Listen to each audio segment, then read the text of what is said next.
¿Qué tal? Bienvenidos a otro Feos, Sucios y Malos y doloroso, seguramente, inquietante, tal vez. El 6 de agosto comienza el juicio oral que involucra esta catástrofe, este acto terrorista que se llevó la vida de tanta gente en la AMIA. Vamos a hablar con Sergio Burstein. Él integra la Asociación de Sobrevivientes 18J y seguramente se van a revelar muchas cosas, otras para compartir desde el plano de la duda, de la incertidumbre. Es un capítulo de dos que vamos a tener. Luego hablaremos en la otra presentación, les cuento, con el hombre que va a llevar toda la complejidad jurídica en representación de los sobrevivientes del 18J. Pero eso va a ser mañana. Ahora los invito a charlar con Sergio Burstein.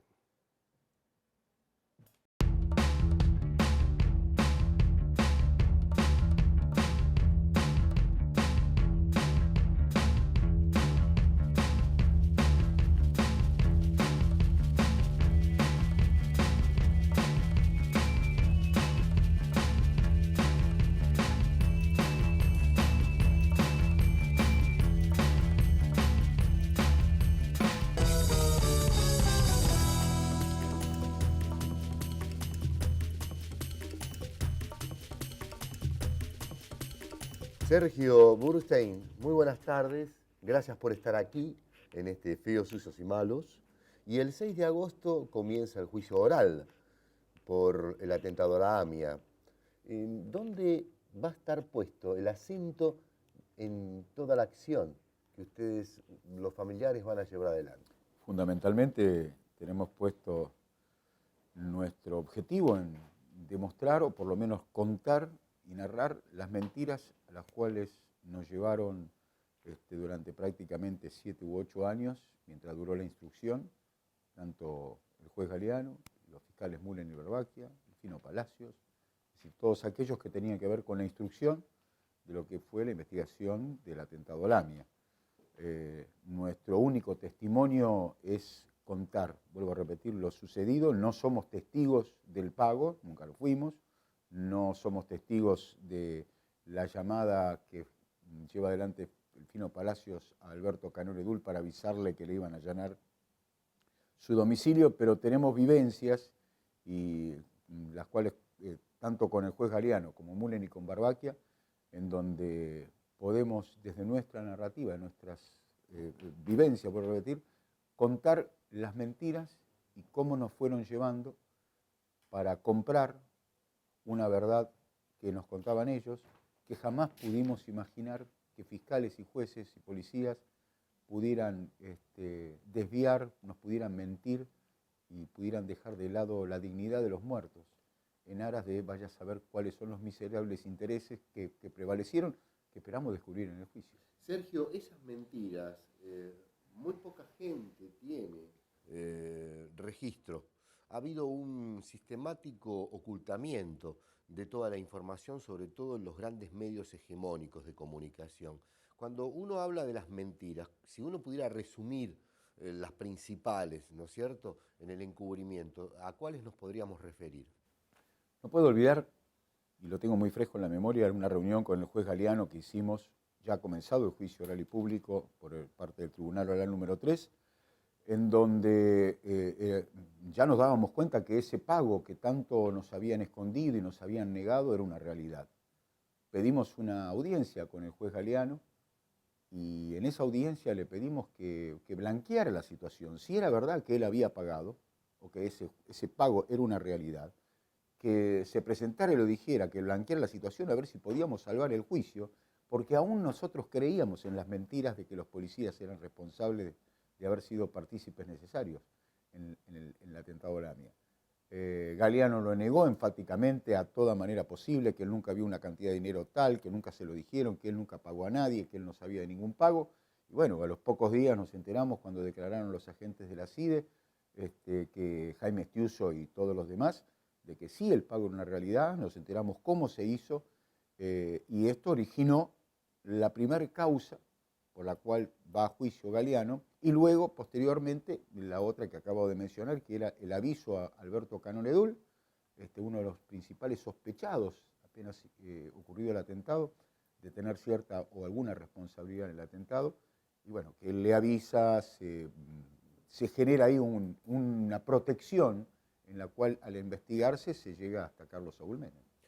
Hablando de Estiuso, hablando de la ex-CIDE, ¿se podría entender, a juicio de los familiares, que esa estructura de espionaje estuvo al servicio de un monumental encubrimiento, no solo de las fuentes locales, sino también de toda una operación que involucra hasta el propio gobierno de Israel? Nosotros no tenemos ninguna duda de que la CIDE, llegamos a pensar que inclusive sabía del atentado. Y hay determinados indicios y pruebas y comentarios en los cuales indican que la CIDE sabía que estaba persiguiendo esta célula en afán de, en el momento del atentado, momentos antes del atentado, detener a todos y así, bueno, llevar adelante una gran operación en la cual se evitó el atentado. La duda está, ¿se les estalló en la cara o no hicieron nada para detenerlo? Pero sin ninguna duda que la CIDE tuvo una injerencia y un direccionamiento por los informes que iba dando para apuntar fundamentalmente a Irán. Es vox populi, ya a esta altura de los acontecimientos, que Jaime Estiuso respondía a los requerimientos tanto de la Embajada de Estados Unidos como de Israel. No hay que olvidar los Wikileaks. Los Wikileaks nos marcan perfectamente a quienes respondían, tanto Nisman como también lo que pretendía hacer la DAIA, en donde hay un informe, un documento donde establece de que un empleado de la DAIA toca timbre, por decirlo así, en la Embajada de Estados Unidos para solicitar que intercedan, que lo aprieten, que lo condicionen a Alberto Nisman para que no siga investigando esa causa, la cual originó la causa de encubrimiento y del pago, es decir, que vamos a ir a juicio el día 6. Y también, por ende, tenemos el por qué tenía la injerencia que tenía sobre Alberto Nisman en la Embajada de Estados Unidos, que él reportaba a la Embajada para informar lo que previamente iba a hacer o qué medidas iba a tomar respecto de la investigación del atentado al AMIA. Es más, nosotros ahora va a empezar el juicio, pero tenemos pensado hacer una presentación para que se investigue, más allá de que esos Wikileaks fueron obtenidos en forma ilegal aparentemente, lo cierto es que los documentos son ciertos. Bueno, van a tener que dar las explicaciones del caso porque entendemos que el encubrimiento no se termina con los que van a juicio ahora. Sergio, hay una versión que el Mossad también disponía de información, que hubo en algún momento un entrecruzamiento de fuentes entre la CIDE y el Mossad. Al mismo tiempo hay otra versión que da cuenta de un conocimiento que no era errático por parte de la Embajada de Estados Unidos en Buenos Aires. ¿Qué les llegó a los familiares de esta información y si va a tener cierto peso esta información o estas versiones, para ser más precisos, en el tratamiento del juicio? No sé si decir, por alguno de los que están procesados, que van a juicio, va a surgir este tema. Es decir, no está en principio enfocado, pero va a estar latente, porque aquí hubo una desviación en cuanto a la conexión local, a proteger. No sé si va a surgir esto, pero lo cierto es que cuando vos mencionás Mossad, nosotros no podemos dejar de reconocer que Israel colaboró mucho en la investigación, que hubo mucho informe por parte de ellos, pero casualmente todo indicando siempre orientado a Irán. A la línea de la culpabilidad de Irán. Siempre Irán, Irán. Un hecho muy importante, curioso, doloroso, por todo lo que generó, fue las declaraciones de Isaac Avirán, el ex embajador israelí en Argentina durante 10 años y en el momento del atentado, una persona que estaba permanentemente encima de la investigación, el cual en el enero del 2014, muy alegre, muy suelto de cuerpo, dijo, ¿qué me hablan de AMIA si nosotros ya sabemos quiénes fueron y nos encargamos de ellos?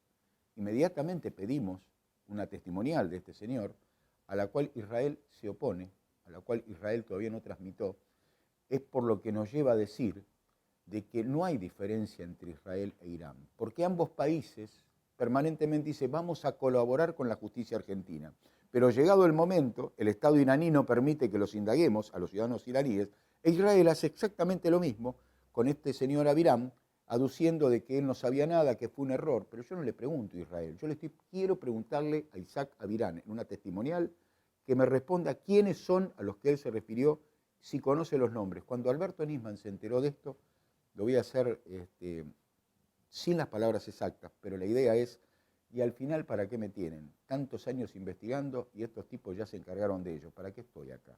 Palabras de Alberto Nisman en la primera llamada que tengo con él y que luego origina nuestra denuncia para pedir la testimonial del embajador. Sergio Bernstein, dos preguntas finales. Una tiene que ver en el seguimiento parlamentario sobre este atentado terrorista. La otra tiene que ver sobre la disposición del Estado argentino, particularmente en su momento Néstor Kirchner, luego la presidenta Cristina Fernández, de abrir toda la información que disponía la CIDE en su momento. ¿Qué peso tiene un frente y el otro en este juicio que se abre? En este juicio se llega a esto porque justamente cuando asume Néstor Kirchner, él firma un decreto en donde habilita a los agentes de la CIDE a hablar, a poder declarar, le levanta el secreto referente a lo que era atentado a la AMIA. Luego de sus declaraciones se establece y se puede descubrir del pago, de que la pista, lo que se llamaba la pista brigadas o la causa brigadas era un invento. Luego, no alcanzando con esto, logramos saber la verdad, la triste verdad de que era toda una mentira, salvándolo de Tejeldín, siempre hay que tener en cuenta esto, como lo establece la Suprema Corte de Justicia, pero también no podemos negar lo que permanentemente yo le decía a Alberto Nisman, lo que no me cansé de decir. Si hubo alguien que defendió, que fundamentó el pedido a nivel internacional en el seno de Naciones Unidas durante 8 años, desde Néstor Kirchner hasta Cristina, fue este gobierno y el anterior, demostrando de que no había un descreimiento en cuanto a lo que la justicia argentina decía, porque yo no puedo reclamarle a Irán en Naciones Unidas si no respeto la investigación llevada adelante en principio por Galeano y luego por Alberto Nisman relativo a la internacional. Vale decir que echaba por tierra eso que decían, que en definitiva el memorándum era un artilugio para encubrir, cuando somos testigos. Los 8 años estuvimos presentes, escuchamos y sabemos muy bien cuál era el motivo por lo que se decía. Es decir, vos no podés reclamar si no confías en la justicia. Y creo que en este momento se respetó más que nunca la separación de poderes. El Poder Ejecutivo reclamando lo que la justicia argentina determinaba. Porque hay una cosa que es real. Por más que esta presidenta o cualquier presidente firme un decreto diciendo los responsables son tales, no nos sirve para nada ni tiene ningún valor. El único valor es lo que diga la justicia. Sergio, te voy a despedir y quiero que ustedes presten oído a esto que vamos a tratar de pedirle a Sergio que nos devuelva. ¿Crees que este juicio que se abre puede desnudar un encubrimiento que va más allá de los que se supone son los principales protagonistas públicos manejados mediáticamente, políticamente? ¿Crees que puede abrir algo que es mucho más oscuro y que está incluso atravesando a varias generaciones de responsabilidades políticas? Nuestra esperanza es esa. Fíjate vos que todos aquellos que estuvieron involucrados en la investigación del atentado a la AMIA o terminan yendo a juicio o Alberto Nisman muerto.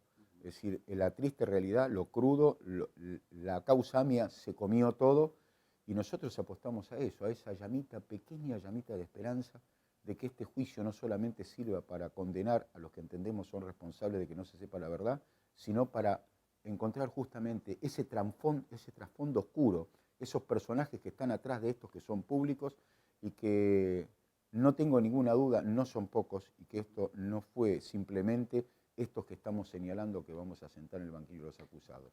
Ojalá surja la verdad verdadera. En un país como el nuestro, donde es política de Estado los derechos humanos, ¿qué siente un familiar, es tu caso, en bregar permanentemente contra tanta oscuridad, contra tanto encubrimiento, contra tanta mentira? ¿Cómo te sentís en este día a día, levantarte y volver a empezar? Y es un poco como el Quijote, ¿no? Luchar contra molinos de viento. Muchas noches acostarse y decir basta. Y te levantás a la mañana, tus hijos, una foto, un mensaje, una llamada y de vuelta a empezar.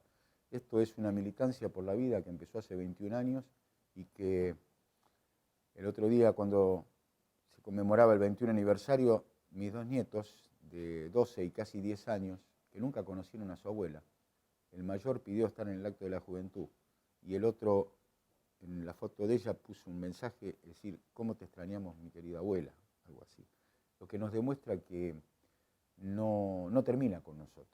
Y nos rebelamos a eso de pelear contra esta impunidad que envuelve el atentado al AMI y tantos otros hechos, no para que este país lo puedan disfrutar nuestros hijos, nuestros nietos. Nosotros también tenemos derecho a disfrutarlo. Y tenemos derecho a saber la verdad hoy. Por eso es que día a día nos levantamos, peleamos. Esta pelea lleva mucha crítica, pero bueno, el que no hace no tiene inconveniente. Nosotros hacemos todos los días y no es fácil. No nos ponemos en víctimas, ni mucho menos. Pero es una pelea desigual, a la cual igualmente le pensamos torcer el brazo a la impunidad. La muerte la has transformado en memoria, la memoria en búsqueda de justicia. ¿Eso podría ser una síntesis para tu vida o lo que resta de ella? Mira, lo hablamos con el Papa Francisco en la primera visita que tuvimos con él en Santa Marta, cuando mencionamos y coincidió de que la justicia la necesitamos todos, pero fundado en la verdad verdadera. ¿Pero para obtener qué? Porque con justicia tenemos paz. Y es lo que te decía antes, todos necesitamos vivir en paz. La sociedad argentina toda necesita vivir en paz, cerrar esta herida, por lo menos de la injusticia respecto de las víctimas del atentado al AMIA, y quizás poder llegar a decir que la democracia que impera en nuestro país, esa brecha abierta que tiene, que todavía no cierra, una de ellas es el atentado al AMIA. Y cuando se sepa la verdad y estén condenados los responsables, va a ser una democracia casi en mayúscula. Sergio, gracias, muchas gracias. Gracias a vos. Sergio Bursten, aquí, en Feos, Sucios y Malos.